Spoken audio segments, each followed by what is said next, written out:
Hello बच्चों, let's see this question. A focal chord of parabola y square equal to 8 into x plus 2 is inclined at an angle of 60 degree with positive x-axis and intersect the parabola at P and Q. Let perpendicular bisector of the chord PQ intersect the x-axis at capital R, then the distance of capital R from focus is. Clear? देखिए यहाँ पे हमारे पास क्या हो रहा है, सबसे पहले हम जो पैराबोला चल रहा है इसकी बात करें तो पैराबोला की इक्वेशन है y square equal to 8 into x plus 2. ठीक है, तो इसको हम यहाँ पर अरेंज करते हैं y minus k whole square equal to 4ax minus h की फॉर्म में. तो ये कैसा बनेगा, देखो यहाँ पर हमारे पास y माइनस जीरो का होल स्क्वायर इक्वल टू 8 को मैं नोट कर सकता हूँ 4 इंटू टू, और ये हमारे पास यहाँ पर x प्लस टू जो चल रहा है इसको मैं नोट कर सकता हूँ x minus minus two. Clear? Simple अगर हम इसको यहाँ पर कंपेयर कराएं y minus k whole square equal to 4a x minus h से, तो हमारे पास यहाँ पर वर्टेक्स पॉइंट ये होता है h कोमा के. तो वर्टेक्स एच कोमा के कैसा हो जाएगा -2, 0. क्लियर? ये तो हो जाएगा हमारे पास यहाँ पर वर्टेक्स पॉइंट. क्लियर? और साथ में अगर हम बात करें ए की, तो ए कैसा हो जाएगा, जो 4 के साथ मल्टीप्लाई हो रहा है मतलब 2 हो जाएगा हमारे पास. ठीक है, तो देख लेते हैं हम यहाँ पर पैराबोला किस टाइप का बनेगा हमारे पास.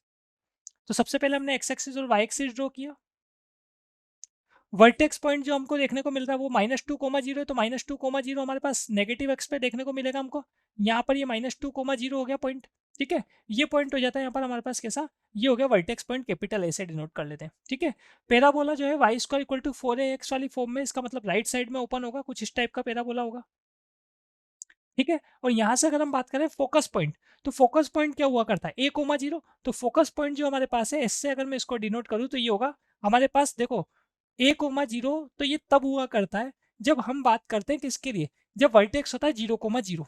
ठीक है, यहाँ अगर हम बात करें तो ये -2, 0 से ये जो a चल रहा है इससे मतलब 2 लेंथ आगे की तरफ हमारे पास होगा क्या, जो फोकस पॉइंट है. क्लियर?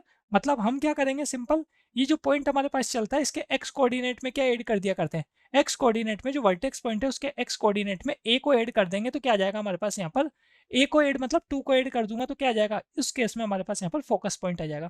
तो -2 + 2 करूंगा कितना आएगा, 0 आएगा. और सिंपल जो वाई कोऑर्डिनेट है वो तो एज इट इज ही रखते हैं. तो वर्टेक्स पॉइंट यहाँ फोकस पॉइंट जो हमारे पास है ये क्या होगा, यहाँ पर 0, 0 होगा. ठीक है, अब हम क्या कर रहे हैं यहाँ पर देखें, क्वेश्चन में बोला गया है कि फोकल कोड चल रही, फोकल कोड मतलब फोकस से पास हो रही है कितने एंगल के साथ, 60 डिग्री एंगल के साथ. तो ये जो ओरिजिन पॉइंट है 0, 0 इससे 60 डिग्री एंगल ड्रॉ करती हुई लाइन हमारे पास इस कोड की यहाँ पर बात चल रही है. ठीक है, तो ये कोड को सिंपल हम यहाँ पर पी क्यू से ले लेते हैं, पी क्यू से डिनोट कर लेते हैं. क्लियर?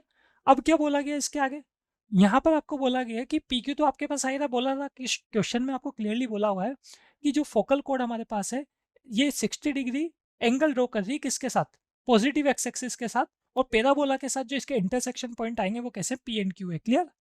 इसके आगे बोला जा रहा है हमको यहाँ पर कोड पी क्यू का जो परपेंडिकुलर बाइसेक्टर है, मतलब यहाँ पे इसका जो मिड पॉइंट है पी क्यू का उससे पास होने वाला और परपेंडिकुलर किसके, पी क्यू के, वो एक्स एक्सिस को आर पर इंटरसेक्ट करता है. तो फिर हमको आर की एस से डिस्टेंस फाइंड करनी है यहाँ पर. क्लियर? तो देखें यहाँ पे हम क्या करते हैं इसके आगे, सबसे पहले जो पी क्यू हमारे पास चल रहा है इस पी क्यू की इक्वेशन फाइंड करते हैं. तो पी क्यू की इक्वेशन हम कैसे फाइंड करेंगे, P Q positive x axis से कितना एंगल ड्रॉ कर रहा है 60 डिग्री, यहाँ पे ये जो एंगल बन रहा है कितना 60 डिग्री.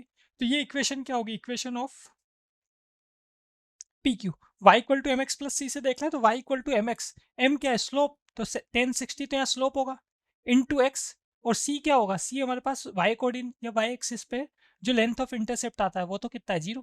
तो Y equal to M x से अगर हम बात करें तो इक्वेशन हो गई यहाँ पर 1060 की वैल्यू हो जाती है हमारे पास 1/√3. ठीक है, या सॉरी 1060 की वैल्यू जो है हमारे पास √3 होगी. तो y इक्वल टू √3x, ये हमारे पास इक्वेशन हो गया किसका, पी क्यू का. ठीक है, और पैराबोला जो हमारे पास चल रहा था इसका इक्वेशन तो ये दे ही रखा आपको, y square equal to 8 into x plus 2, इसको इक्वेशन 1 देते हैं, इसको इक्वेशन 2 दे देते हैं. तो देखो अगर हम इन दोनों कर्व को सोल्व करेंगे तो हमारे पास इनके इंटरसेक्शन पॉइंट आएंगे, मतलब पी और क्यू आएंगे. तो ये लिखा हमने यहाँ पर, सोल्व द इक्वेशन 1 एंड 2. ठीक है, इक्वेशन 1 और 2 को मैं सोल्व कर लेता हूँ. कैसे सोल्व करेंगे, सेकंड इक्वेशन से y की वैल्यू को फर्स्ट इक्वेशन में पुट कर देंगे, तो x में क्वाड्रेटिक इक्वेशन आएगी, x में क्वाड्रेटिक इक्वेशन आएगी तो x की दो वैल्यूज आएगी. तो x की जो दो वैल्यूज आ रही है वो हम यहाँ पर देख लेते हैं. तो x की वैल्यू आएगी हमारे पास, एक तो 4 आएगी और सोल्व करने पर एक वैल्यू आएगी -4/3. इसको ये जो x की वैल्यू आएगी इसको इक्वेशन नंबर सेकंड में हम पुट कर देंगे, तो हमारे पास इसके करस्पॉन्डिंग क्या आ जाएगा, y आ जाएगा. तो y क्या क्या आएगा, जब आप इसको x की वैल्यूज को y में पुट करोगे तो एक तो आपके पास एक्स की वैल्यू को वाई में मतलब इक्वेशन नंबर 2 में पुट कर रहे हैं। तो एक तो आ रहा 4√3 और -4/3 के करस्पॉन्डिंग अगर हम बात करें तो -4/√3 ये वैल्यू आएगी। तो पी और क्यू के कोऑर्डिनेट क्या क्या हो जाते हैं, पी पॉइंट के कोऑर्डिनेट हो जाते हैं 4,4√3 और क्यू पॉइंट के कोऑर्डिनेट हो जाते हैं हमारे पास -4/3 -4/√3। क्लियर। अब हम बात करते हैं किसकी, जो हमारे पास यहाँ पर परपेंडिकुलर बाइसेक्टर है। तो परपेंडिकुलर बाइसेक्टर कहाँ से पास होगा, पी क्यू के मिड पॉइंट से। तो मिड पॉइंट देख लेते हैं, mid point of P Q. P Q का मिड पॉइंट कैसा आएगा, x1 प्लस x2/2 करने पर। तो x1 प्लस x2/2 करेंगे मतलब 4 माइनस 4/3/2, y1 प्लस y2/2 मतलब 4√3 -4/√3/2। ऐसे हमारे पास क्या आएगा, यहाँ पर मिड पॉइंट आएगा। इसको सोल्व कर लेते हैं हम यहाँ पर। एक्स कोऑर्डिनेट तो 15 हमारे पास कितना है, यहाँ पर एलसीएम लेंगे तो 12 माइनस 4 8 आ जाएगा। तो 8/3/2 मतलब 4/3 हो गया। और वाई कोऑर्डिनेट के लिए बात करें तो 4 कॉमन आ जाएगा, ऊपर रहेगा 3 माइनस 1 तो 2। तो 2 तो डिनोमिनेटर के 2 के साथ कैंसिल हो जाएगा। 4 आपने कॉमन लिया था वो एज इट इज, और एलसीएम लिया था तो डिनोमिनेटर में √3 चल रहा है, 4√3। ये तो हो गया मिड पॉइंट। अब देखो अभी आपने देखा है पर पीक्यू का स्लोप क्या चल रहा है, पीक्यू का स्लोप आपके पास है 1060 मतलब √3। तो हम यहाँ इसके परपेंडिकुलर लाइन का स्लोप देख सकते हैं। तो slope of perpendicular bisector, perpendicular bisector की अगर हम बात करें तो इसका स्लोप क्या होगा, ये होगा हमारे पास -1/√3।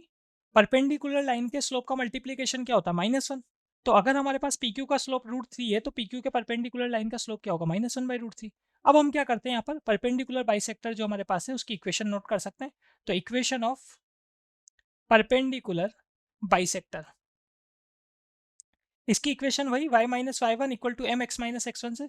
तो y माइनस वाई वन मतलब 4√3 इक्वल टू m मतलब -1/√3, x माइनस x1 मतलब x माइनस 4/3। ठीक है, ये परपेंडिकुलर बाइसेक्टर हमारे पास आ गया। अब ये क्या देखना है हमको, एक्स एक्सिस के साथ इसका इंटरसेक्शन देखना है। तो एक्स एक्सिस के साथ इंटरसेक्शन देखना है तो एक्स एक्सिस पे जितने ही पॉइंट होते हैं उनका वाई कोऑर्डिनेट क्या होता है, 0 होता है। तो हम पुट कर देते हैं यहाँ पर, put y equal to 0। Y को अगर मैं 0 पुट करूंगा तो -4/√3 equal to -1/√3 equal to x minus 4/3 रहेगा। तो माइनस से माइनस कैंसिल हो जाएगा, √3 से √3 कैंसिल हो जाएगा। तो हमारे पास आएगा 4 इक्वल टू एक्स माइनस 4/3। ठीक है, यहाँ से अगर मैं x की वैल्यू को फाइंड करूँ तो 4 + 4/3 हो जाएगा, तो 12 + 4 मतलब 16/3 हो जाएगा x।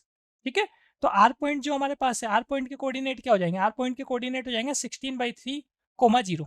ठीक है, और हम किसकी डिस्टेंस फाइंड करने, s से लेके r तक की डिस्टेंस हमको फाइंड करनी है। तो ये हमारे पास रिक्वायर्ड डिस्टेंस, तो रिक्वायर्ड डिस्टेंस क्या आएगी, देखो एस पॉइंट क्या है 0,0 और आर पॉइंट क्या है 16/3,0। तो डिस्टेंस फॉर्मूला लगा लो, √x2 - x1 का whole square plus y2 - y1 का होल स्क्वायर। तो ये आ जाएगा हमारे पास कितना, 16/3। क्लियर। तो final answer is option number C. Best of luck.